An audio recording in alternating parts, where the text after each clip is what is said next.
Hello and welcome to Hard Way Learning, where we look stupid so you don't have to. Today we are working on the 2018 Audi RS3. We're going to be doing the front bevel box. If someone could leave a comment below why they call it a front bevel box instead of a front differential. Are they just pretentious, or is it maybe because it's also tied to the drive shaft assembly? Drive shaft running to the rear Haldex system, not the CV axles. But there's two 5mm bolts with copper washers. The drain plug is this 5mm right here, and I'm not sure if I'm going to be able to show you the upper one, so we will just have to show you where the stubby goes. Maybe I'll try to get it up there. So that is where that is. All right, not that hex bolt, but the 5mm right there. See it? We want to crack that fill bolt loose first, and then we'll crack the drain and put some 75W90 in there, I believe. Should take a little less than a quart. It's supposed to be like 700 or 3/4 of a quart or 750 milliliters. I don't know. I'll put it in the description. Oh, not even bad at all. Such is life. That on my Master Force person doll. Right now we're gonna crack the old, what do we got that in the shot or what? Crack that bad boy loose right there and start draining her, huh?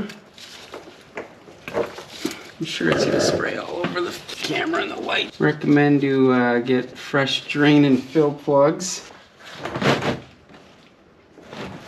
I always crack the fill first so that you're not stuck with an empty bevel box or diff or any sort of gearbox system. Probably should consider that with your engine oil, but I can't. I've never heard of anyone having a fill plug on their engine oil cap that doesn't open. Let us know if you have in the comments.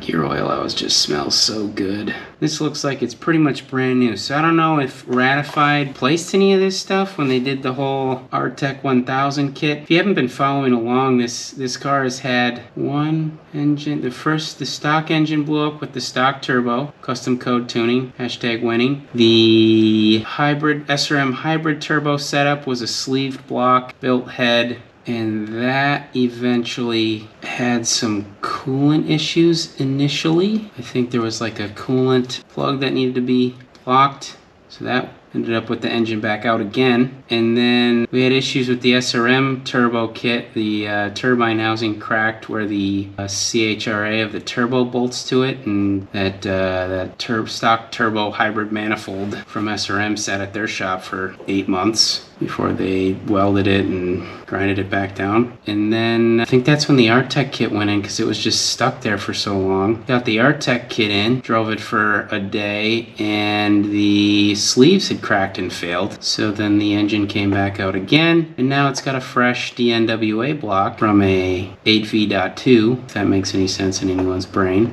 with the same built head, i.e. your rods and pistons or something. And now it's making about 850 wheels, so we're just sitting here prepping it for its next abuse. Car only has 21,000 miles on it, can you believe it? Basically 3 engines. So that's cool.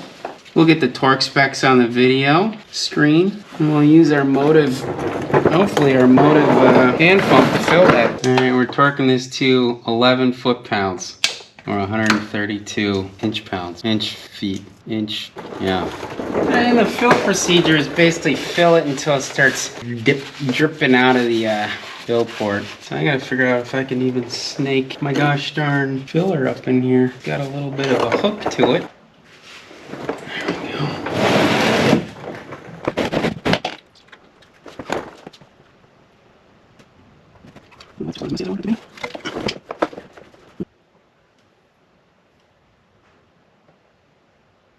That appears to be full. Now it's dripping again. We'll let that settle. We'll cap off the top with 11 foot-pounds as well.